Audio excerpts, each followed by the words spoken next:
There are places in this world where the soil itself seems to bleed, where the boundary between the living and the dead is not a veil, but a festering, open wound. We like to believe that when we bury the dead, they stay buried. We trust that stone and iron are enough to keep the past in the ground. But in the heart of Edinburgh, Scotland, there lies a patch of earth that proves us wrong. It is a place where history is not remembered in books, but etched into the flesh of those foolish enough to walk there.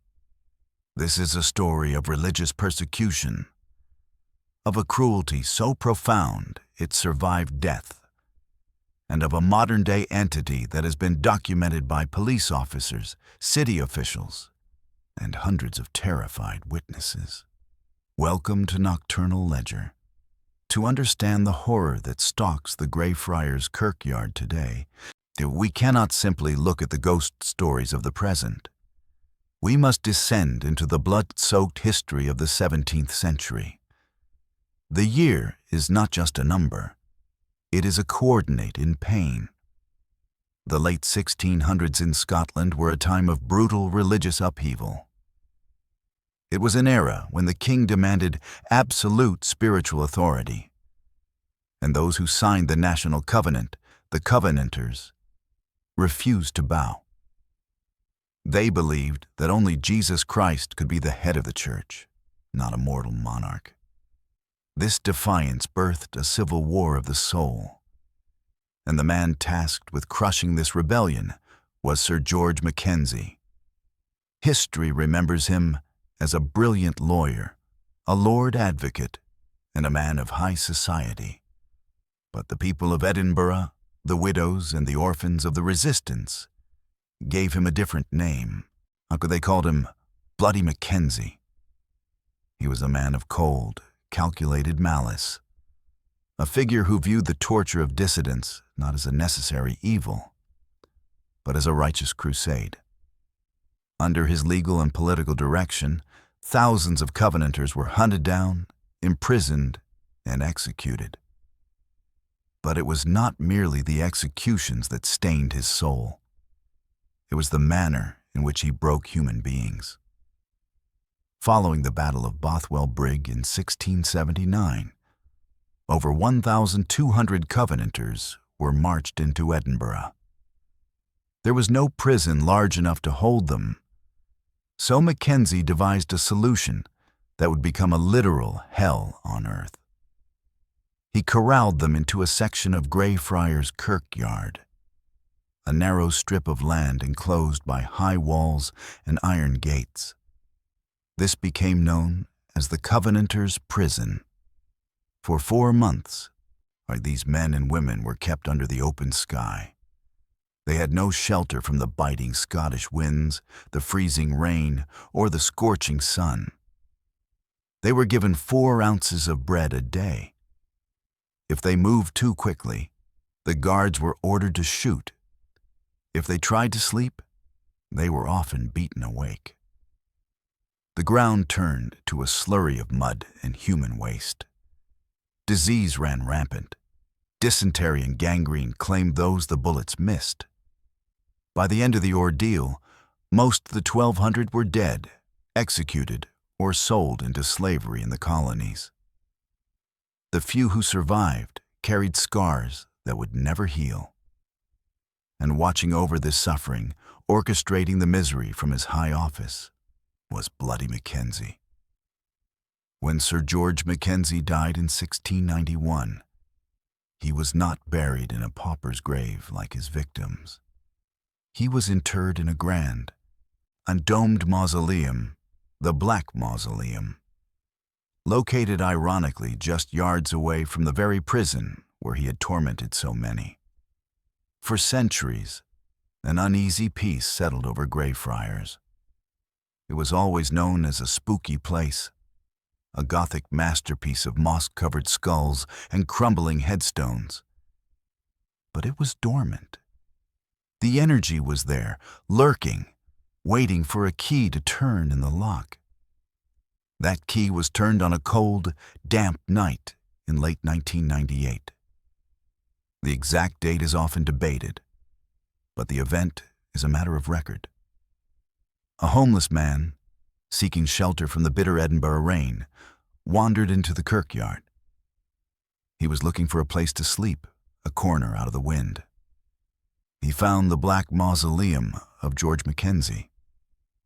The heavy iron doors were formidable, but desperation makes men resourceful, and he managed to pry his way into the outer chamber. Inside, it was pitch black. The air was thick with the dust of 300 years. In his fumbling darkness, perhaps looking for valuables, or simply exploring the space, the intruder decided to go deeper. He found an iron grate in the floor, the entrance to the burial chamber itself. He pulled it open. What happened next is the stuff of nightmares. The man lowered himself into the crypt. As he stepped onto the floor of the lower chamber, the ancient masonry gave way. The floor collapsed. He didn't just fall into a hole, he fell into a pit of the past.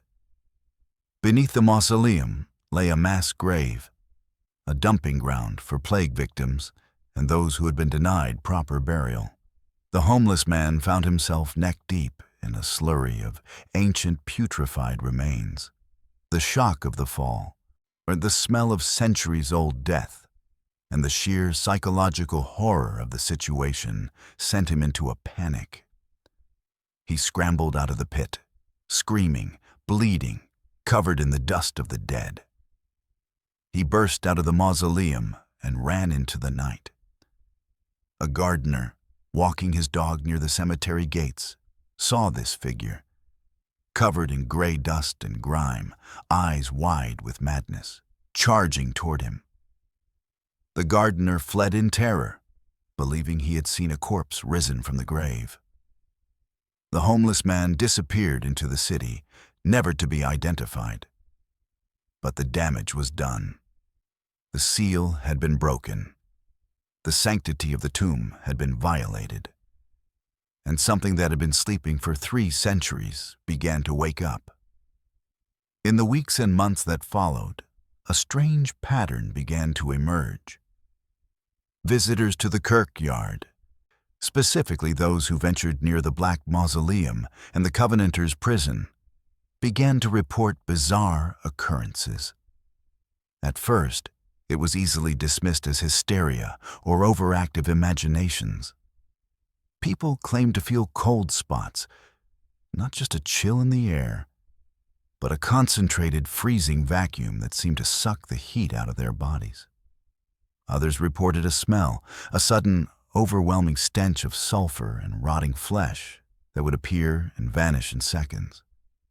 But then, the phenomena turned physical. This is where the legend of the Mackenzie Poltergeist separates itself from standard ghost stories. Most hauntings are passive. Spirits appear, they moan, they vanish. The entity in Greyfriars is predatory. It hurts people. The first documented attacks were subtle. A woman touring the graveyard felt a sharp tug on her hair. When she turned, no one was there. Later, she found a bruise forming on her scalp. Another visitor felt a burning sensation on his neck. When he checked in a mirror later, he found 3 distinct red welts, looking remarkably like fingers etched into his skin. As word spread, the attacks escalated in violence. People began passing out near the mausoleum. It wasn't a gentle swoon. They would drop like stones, often injuring themselves on the cobblestones or grave markers. These fainting spells happened with alarming frequency, and always in the same specific hotspots. Witnesses described a feeling of nausea, a tightening of the chest, and an overwhelming sense of dread just before they lost consciousness. By 1999, the City of Edinburgh Council could no longer ignore the reports. And this was not a matter of superstitious rumors. It was a public safety liability.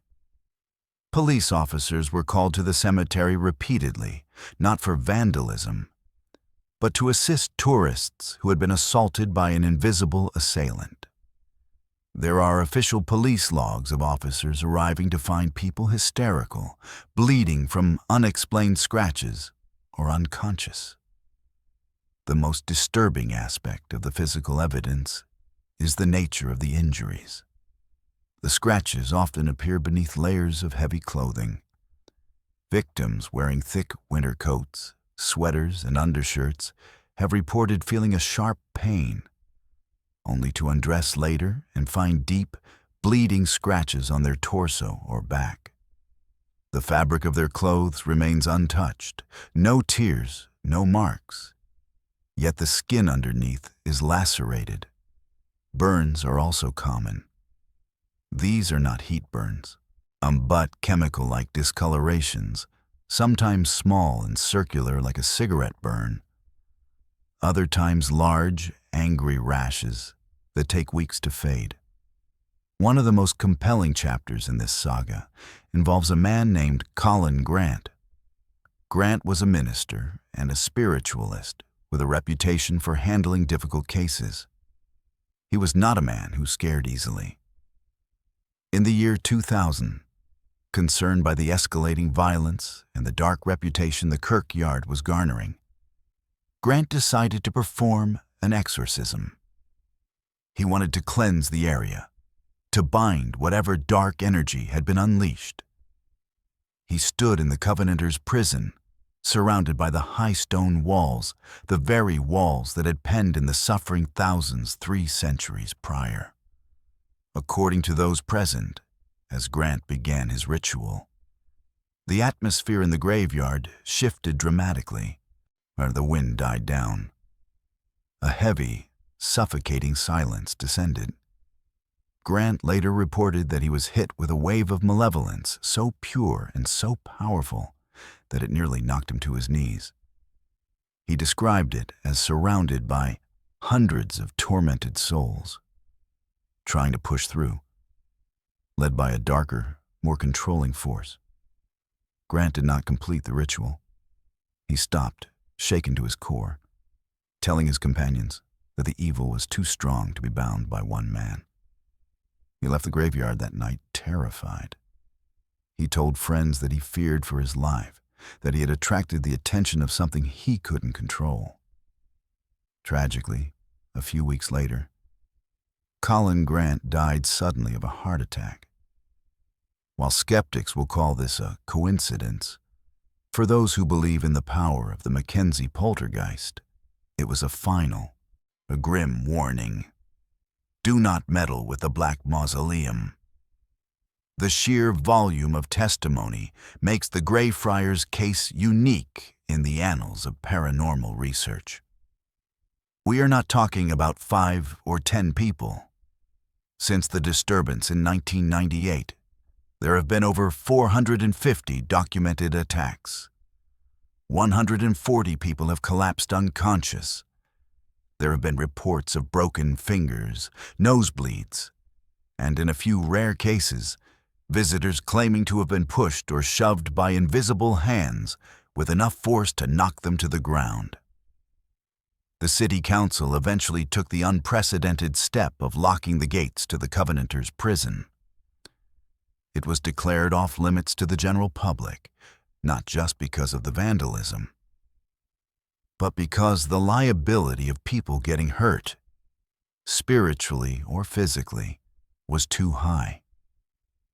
Today, the only way to enter that specific section of the graveyard is through a guided tour, specifically the City of the Dead tours, which have exclusive access.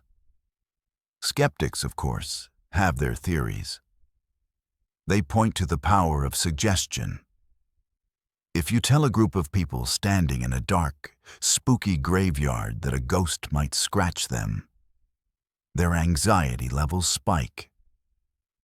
The fainting can be attributed to a condition called Stendhal syndrome, where individuals are overwhelmed by intense emotional experiences or historical significance.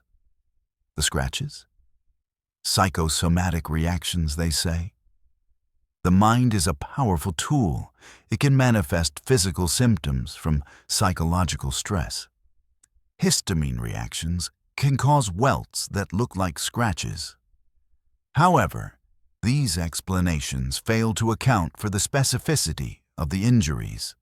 So how does a psychosomatic reaction create 5 distinct bruises resembling fingertips on a person's throat? How does mass hysteria cause a nosebleed in a skeptic who didn't believe the stories before entering? How do we explain the photographs, hundreds of them, taken by tourists that show strange anomalies? We're not talking about orbs, which are usually just dust or moisture. We're talking about photos showing dense black masses hovering over the crowd. Photos of strange mists that seem to have a skeletal structure. Furthermore, there is the temperature data. Paranormal investigators have brought thermal imaging cameras into the Black Mausoleum. In a controlled environment where the ambient temperature is steady, they have recorded sudden, localized drops of 20 to 30 degrees Fahrenheit in a matter of seconds. These cold spots move. They track people. They are not drafts. They are concentrated pockets of freezing energy that behave with intelligence. Let us return to the entity itself. Why is it so violent? Parapsychologists have a theory that goes beyond the ghost of George Mackenzie. They suggest that what haunts Greyfriars is not just the spirit of one evil man, but a poltergeist in the truest sense of the German word, a noisy ghost. But even that definition falls short. Some theorists propose that the sheer amount of suffering imprinted on that land, the slow, agonizing death of 1,200 Covenanters, created a reservoir of negative energy, a battery of pain. When the mausoleum was desecrated in 1998, that energy was given a focal point. It latched onto the persona of the man who caused the suffering, Mackenzie. It is a symbiotic relationship between the tormentor and the tormented.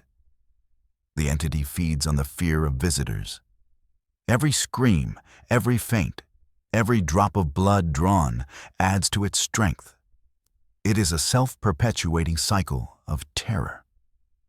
The layout of the prison adds to the horror. It is a long, narrow strip of grass, flanked by the backs of tall, looming tenements on one side and the graveyard wall on the other. It feels like a trap. When you stand there, even in daylight, the acoustics are strange. The city noise of Edinburgh, the buses, the chatter, seems muffled, distant, as if you are standing in a vacuum. But the sounds inside the prison are amplified. The crunch of gravel, the rustle of leaves. Witnesses often describe the sensation of being watched from the dark corners of the mausoleums. There are 2 distinct feelings reported. The first is a profound sadness, a heaviness that brings people to tears for no reason. This is attributed to the Covenanters. The second sensation is different. It is sharp, electric, and predatory. It is the feeling of being hunted. This is attributed to the Mackenzie entity. One particularly harrowing account comes from a young man named David, who visited the site in 2005. He was a staunch atheist, dragged along by friends. He stood near the back of the Black Mausoleum, mocking the stories, challenging the ghost to show itself. According to his friends, David suddenly went pale. He stopped speaking mid-sentence. His eyes rolled back, and he collapsed forward. When his friends rushed to help him, they found he wasn't breathing. They managed to revive him, but he was disoriented and terrified. And when they got him to a lit area, they lifted his shirt. Across his chest were 3 long, parallel scratches, oozing blood.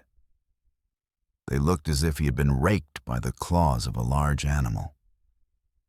David claimed that just before he blacked out, he heard a voice, not in his ear, but inside his head, whispering a single word: leave.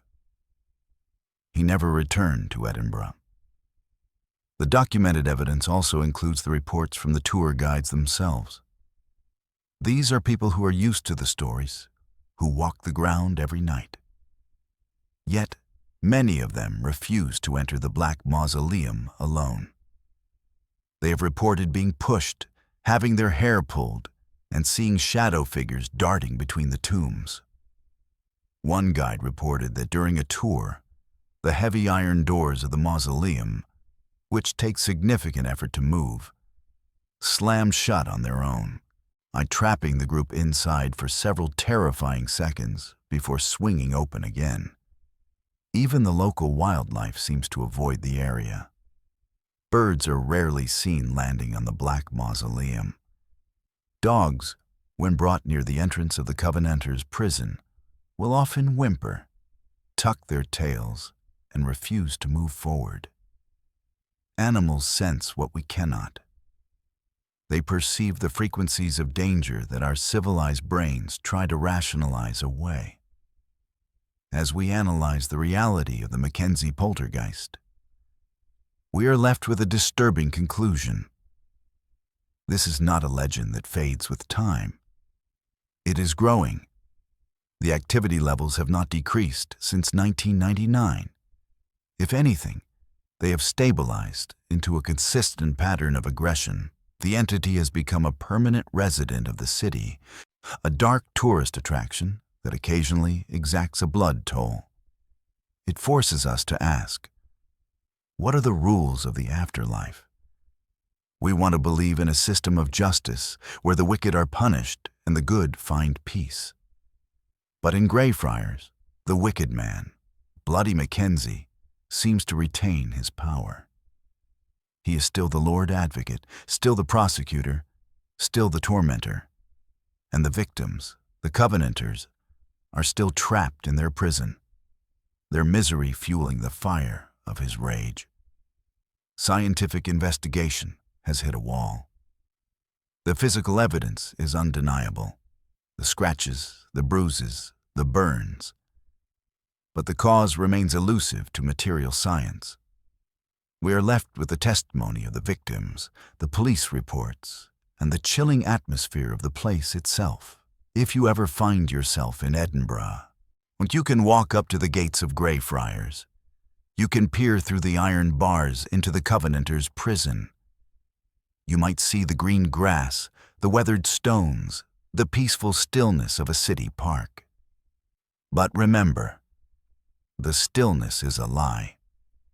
Beneath that grass lies a pit of plague bones. Inside that mausoleum waits a presence that has broken the barrier between the worlds. It waits for the arrogant. It waits for the skeptical. It waits for the one who thinks it's just a story. So, the next time you feel a sudden chill in a warm room, or sharp pain on your skin that you can't explain, take a moment to check. Lift your sleeve. Look in the mirror. Because the things that walk in the dark do not always stay in the places we build for them. They do not respect the boundaries of life and death. And in the case of the Mackenzie Poltergeist, they do not just want to scare you. They want to hurt you. This has been a file from the Nocturnal Ledger. The evidence is there. The history is written in blood. The reality is yours to decide. Sleep well, if you can.